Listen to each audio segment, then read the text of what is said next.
It's beginning to look a lot like Christmas. And I'm here with the gift. Three ribbons on this gift. It's Sara Haines. Just put me under your tree.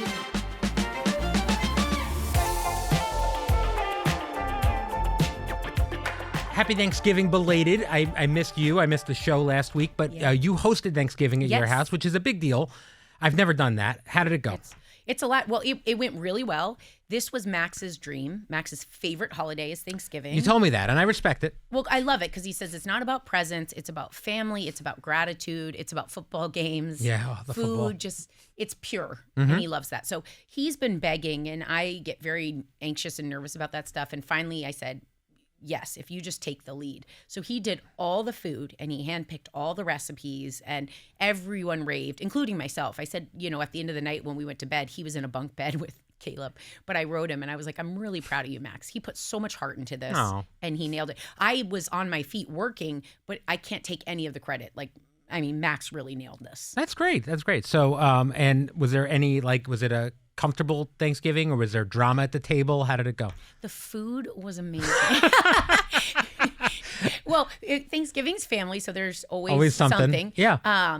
We, of course, had, I won't even name the person. If you know, you know, but a fake AI story fight about a political. So you brought up politics at Thanksgiving. No, the person who brought the AI story to us brought up politics at Thanksgiving. But you engaged. See, we tried to dodge as many times as we could, but then we started getting shrapnel. And so as the shrapnel hit... All right, suddenly you fired back. Yeah, a couple times. But the problem with this person is if you fire back, she will escalate, haunt you. So it's still going on today, I think. It is hard. I managed to get through Thanksgiving without any political discussions, which is a good thing, I think. But it is always hard. And then eventually, even if you avoid it for a while, you spent enough time with somebody, what's going on in the world? Once you've worked through all the sports and weather and the kids.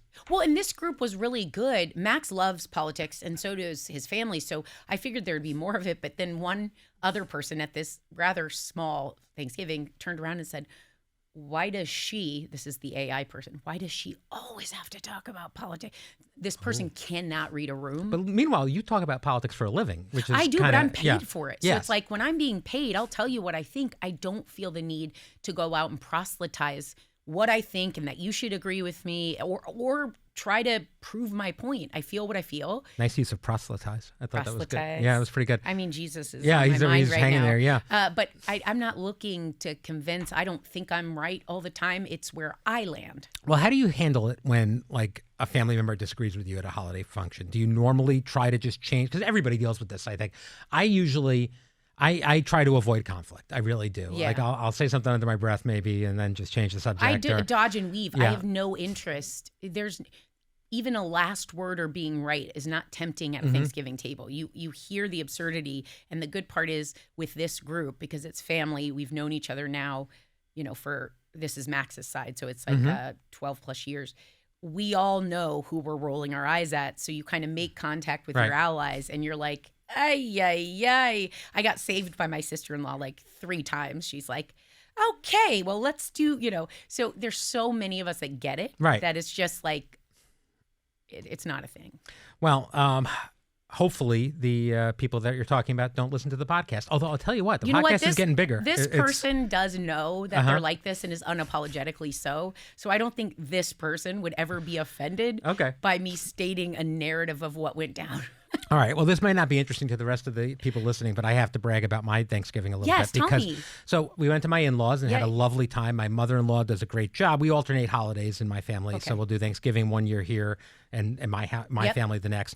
And my mother-in-law and my aunt-in-law put on these great Thanksgiving games and for the kids and everything else. We had a really great meal. We had a good time. And then as tradition in the holidays, we go out with the cousins. The adult cousins all go out on the Friday night. Fun. We go to a bar that also has a bunch of games. It has pop shot basketball. It has air hockey. It has this is my type of place. And then the main event always is skee ball. So the last 2 years, I've gotten my butt kicked by these people. I'm not going to lie. How many of these people are there? So we have Heather's cousins, David and Daniel. Their wives are usually there. Okay. This time, one of the wives was unfortunately absent. My brother-in-law, Brad, who wins at everything, has beaten me at everything for the last year. Fantasy football, it's driving me absolutely crazy. Okay. And my sister-in-law, Lauren, and my wife. So I was just getting humiliated over and over again. I was losing to everything. I wasn't even making it out of the first round of the double round tournament that I had constructed. But then we got to skee ball, the main event. And the winner of the skee ball tournament takes home a giant stuffed pickle. It's like a trophy that we have every year that carries that's on. Yeah, it's a big amazing. deal. The stuffed pickle is a big deal. And this year... Why a pickle? we turned in our tickets for it one year. We just got it. It's from like Rick and Morty or something. Anyway, it's amazing. A little phallic for the holidays. But Listen. Okay. It's a trophy. I like a trophy, as you know. Hey, stuffed pickles it is. It's fine. So this year it came down to, I had to win 4 in a row, 4 skee ball tournaments in a row. And I took out my cousin-in-law. I took out my brother-in-law, I can Brad. almost hear the music. And then it came down to me and my wife. You're year's reveling champion. in this and you beat I am Heather? loving it. So it starts out early and I hear we're playing next to each other and I'm trying to win, but I hear them saying like, oh, Heather's winning. Oh. And then I realize the only shot I have is to go for the 100. No, you did not. I did. Midway through, I just say, screw it. And I shoot for the 100 on the skee ball and I sink it and I win. No, you did not. And the pickle is mine. I'm a champion. Oh my gosh. And everyone else has to live with that for the next year. Where do you put your stuffed pickle? It's going to go right next to my Emmy. Right I'm not next to sure. your- I'm not sure which I'll value more, but it's happened. Oh my gosh. Yeah, it's a great moment for me, and I'm so proud of thank you. you. And I am And champion I hope again. that Heather's okay. Heather's fine. It's all fine. The pickle didn't. It's in our house. Pickle didn't come between you. No, it's okay. It's okay. All right. Also, we talked about on the show today this trend of where more people than ever are not seeing the value in a 4-year college degree. Yeah. Now, you said you're not assuming your kids would go to a 4-year college, which kind of surprised me. Well, tell me about that. So I also kind of came into parenting saying I don't want to autopilot how we parent. And I do believe there are people where college isn't the best choice. So Yes. I always, even at young ages, said, let's see who they are before we start talking about college, because it should be something that's right for them.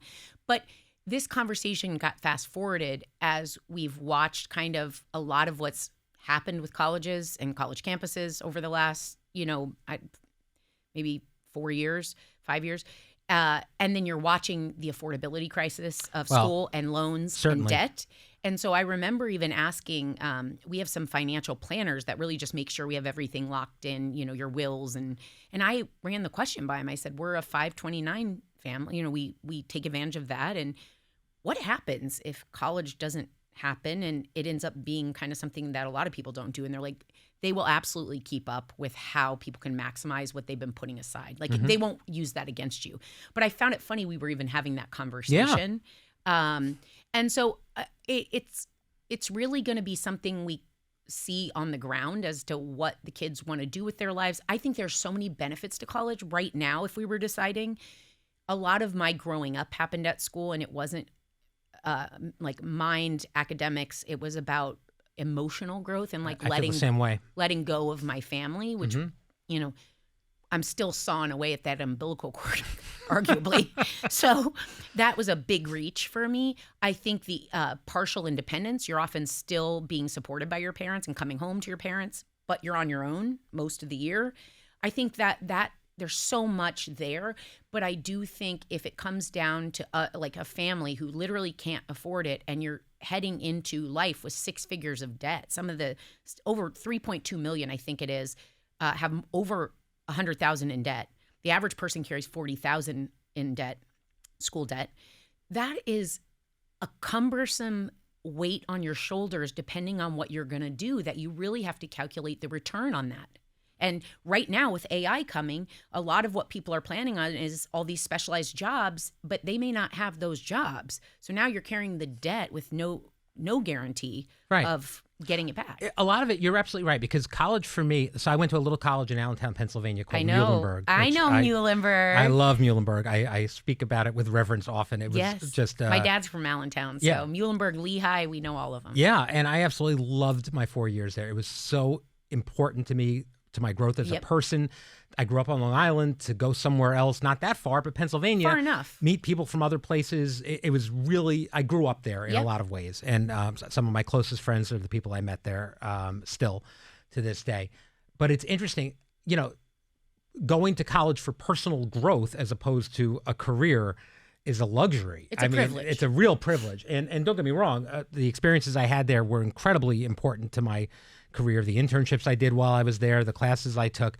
But it is interesting. Like, I would definitely say I want my children to go there for the experiences and for the life experiences that I had, if nothing else.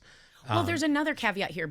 Without talking about affordability and all that, I've always been a big believer that, you know, having a year of mandatory public service, you know, because we talk a lot about going to college and how young a lot of people go to college at 17. I went to college. I turned 18 right when I got there. Me too. These are young people. When you look at like Israel, it's military, it's mandatory military service. I don't love that. But I would love a year or two where you let kids grow up and transition from living at home to the shock of the college experience. That if you had a year or two where we filled in economic gaps with whether it's teaching, it could be military, it could be law enforcement, whatever it is, you have to do one part of a finite amount of services where you're getting paid enough, like nominal, but you're really serving time before, because I think you then look at college with clear eyes. So many people I know, I have a friend, one of my best friends at home that still to this day, she's stays at home with her kids. She's had 1,000 like little careers here and there. But she said, looking back, I sit here at this age and still say college wasn't right for me. And I kind of knew it then. But she was a first generation college person. So her parents were adamant, but they kind of lost sight of who they had raised. And she still to this day says, I don't think college was the right move for me. Oh, wow. And so she's it's not like really smart person. It's not about a linear connection between college being about being smart or intellectual. It's more like, how do you thrive in those situations? What are you getting from them beyond books? You know, because I think for so long, when our parents, the generation and the generation before them, it was like a ticket out of, it was all towards money and high income. But a lot of the tertiary benefits weren't being calculated in. I think when you look at it in a comprehensive level, you can assess it more accurately as to whether it's needed, especially if you're walking away with debt. It really is an interesting conversation because you could carry that debt for a very, very long time. Max your had entire debt life. through into our marriage. Yeah, no, for sure, and it does have an impact. But at the same time, I feel bad for people that don't get that experience. Yes, because beyond the education, the life experience of leaving home at that time in your life, having a little bit of freedom, and not all the responsibility yet that you have in the real world. But when you think about it, it's like, I see how you see it, but then imagine someone that's going into it without that ability, and you realize it wouldn't mean the same thing to them. No, of course. The stress, like even the people I watched, my parents, the best thing they ever said is, we're going to pay for your undergrad college. And we don't want you working and you can work in the summers, but we want you to focus on because I was also an athlete. It was like, focus on your academics and your teams, and then come home and you can make money in your off time. I had friends that had to, for financial aid, work throughout their week. And I look at the load I took on and what I was, and then watching them have to serve time, which is, again, a minor component to getting the experience, but it was still more labor. And you look at the pressure people carry to hit those numbers, and all of a sudden it takes a lot of the twinkle out of the fun of what we did. No, you have to calculate all that, what's possible and everything else. But I do hope that my daughters are able to go away to school and have the kind of experiences that I had. It'll be more deliberate if we send our kids, like even your kids. It will be a decision you and Heather look at clear-eyed now as the workforce is changing. Yeah, 100%. Of course, they both want to be on Broadway, so I'm not sure. I mean, but it might also be more of what they want to do and how to get there. Absolutely. Did you know what you wanted to do when you first started college? Hell no. No? Did I mention I was 18? Yeah. I had things I wanted to do, but I also had so many things I wanted. I wanted to be a marine biologist. I considered being a lawyer for a minute because I fell in love with a constitutional law course, and my professor said, I don't want to be a spoiler alert, but like, you don't get to do the fun stuff. If you're not going to practice law and love the other boring stuff, please don't be a lawyer. We're going to come back to marine biology at some point. I'm Wait, not sure. the Seinfeld thing? My brother-in-law just told me about this. I haven't You seen never the saw episode. that No, episode? now I have. Marine biologist. He goes, marine biologist. And I was like, I thought he was laughing at me like you couldn't be a marine biologist. Because remember, you don't remember this. It was Kismet. I Googled Sara Haines, and there's a Sara Haines in one of the Carolinas that's a marine biologist. Who always dreamt of being a View host? Probably not. But literally when I looked at it, I thought it was a sign because I wanted to be one. And there was already a Sara Haines doing it. Oh, my God. I mean, amazing. Come on. That's Jesus speaking to me. Octopus. Back to that. Oh. Speaking of Jesus, so we had Jonathan Rumi on the show today. He's known for playing Jesus in The Chosen. Whoopi is very, very good friends with him. I know you love him as well. Yeah. The Chosen is this huge global show.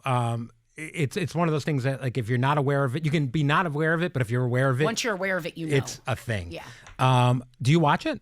I haven't watched. I need to watch it. The problem with us is our kids are around, and now I just learned they have a. You don't want to expose them to Jesus? It's not that, but I thought with some of the I didn't know how. Yes, of course. It was the more crucifixion. Like, yeah, I mean, it's so the kids. I've always been careful. So, but Max and I don't get a lot of time when they're not around, so we can't really pick to watch shows. The one thing we agree on is we'll watch news when they're coming in and out now. But it's been hard to catch up on much content that's not required for this job. But what I've seen, I've been so moved by. Yeah, no, it's people absolutely adore it and are very, very committed to it. And I think that's why he has such an effect on people.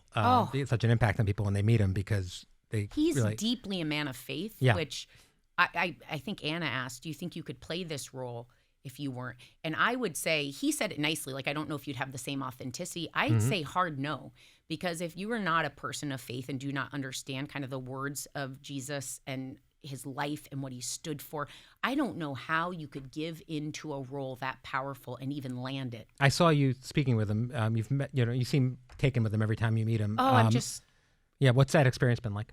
Well, so he's Catholic, and he always brings us gifts, and he's brought us 2 rosaries. And as someone who's a Protestant, I don't practice rosaries, but I've always thought they were such sacred, beautiful things. Meanwhile, my mom got baptized into the Catholic Church last Easter. Oh, really? Yep. And my sister, who lives down there, has driven her and become part of, because you study really hard to be baptized. As a Protestant, we were all baptized, even my mom, but you're baptized at birth. It's not really a choice. We were all baptized. This was a deliberate act at 80 with Parkinson's to go for a year with this class and then to be baptized. And it was so beautiful.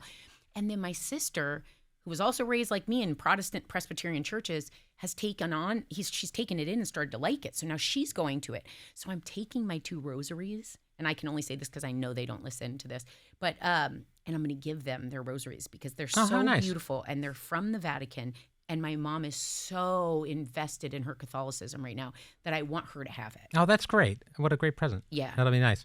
Going back to the holidays for a second, there's a story on Slate where a mom writes how she's liberated her family from the most excruciating holiday tradition of all, which in her case is the yearly Christmas tree photo of her family in pajamas. Now, wait, I love that one. I know you do. Is this a holiday tradition? We're prepping for that right now. I mean, is this something you're going to continue to do? See, that's a fun tradition to me. The holiday tradition I did not invite into my home is we never invited the elf into our house. The elf is a commitment. Yeah, it's a commitment, but it's also something where I explain to the kids, once we invite the elf in, the elf is there around the clock. Watching. And I always say, I have updates with Santa. I have updates that, but 24/7 watching of their behavior may not fare well, at least for Alec and Caleb. So I said, why don't we wait? Because also Caleb can't keep his hands off anything. And I said, you touch that elf, they leave. Like, there are a lot of risks here that I am going to protect you from. Yeah. So and each year they say, are you inviting the elf this year? And I say, you know what? Look at your friends' elves, enjoy those elves, and be happy that they are not watching you in our house. Well, let me tell you something. You made the right decision because the elves are troublemakers. I know. They make a mess. Hungry. They make a mess. And for some reason, my children are 14 and 11 years old, and the elves are still coming. And right before they leave... but what your kids don't know is the elves are coming because of you and Heather. Well, perhaps. But at the end of every year... the elves do something to me on the last night. Wait, that is so amazing. No, it's not good. I've woken up with a pedicure of holiday colors. I've woken up but do you know what your kids with a should full know face that of Heather makeup. probably approved that because the elves do a lot, but they have to be invited to. They request it. Yeah, Lily, my youngest, will request the elves to torment me in some Too bad way. there's no B Juniors in your house. It's Yeah. all Heathers. No, it's all little Heathers. Oh my gosh, and we all know that movie. Yeah. And it's a Broadway play now. Yeah. All right. You have the What Would You Do holiday special coming up tomorrow. Yeah. Tell me about it. Okay, well, first of all, I've been obsessed with What Would You Do as long as it's been around. I've told that story, how I auditioned and didn't get the part. Yes. I've never You have a lot of those stories, by the way. John Quinones never saw my audition tape, but I've held it against him ever since. Sure. But what I love about this is this show brings out the best in humanity, and it's random all the time. When you add the holidays, it's even more amped up because watching people in the holiday, you can relate to the chaos. Like, you want to believe getting gifts and stuff is so innocent, but you're watching these rabid parents going through trying to get the toy their kid asked for. You know, everyone's tense, money's tight, you know, on a year like this that we're heading into, when we've talked so much about how much people are struggling just for food. Presents are a luxury. To watch how people stand up for strangers is uniquely amplified when you're doing it in the name of the season. Mm-hmm. And just like an egregious act is that much worse as you're doing it in Christmas decorations everywhere, you know, it just feels worse. So this was just a kind of a magnified version of what you already love about What Would You Do? Have you had any What Would You Do moments since you started working on the show or in real life? Is there anything? Because you feel like, to me, like somebody who would stand up in those moments. Yeah. So I don't think I've had any, but I'm always watching. Because now I was always a fan of the show. And I think when you're a fan of the show, you find yourself in situations looking around, like, is there injustice I need to conquer? Yes. Now that I'm a part of the show, I'm aware that it happens all the time. That's how they come up with these scenarios. And my eye is keen to look out for it. My wife would be the person that intervenes at all things. If she senses injustice, she's in the middle of it immediately.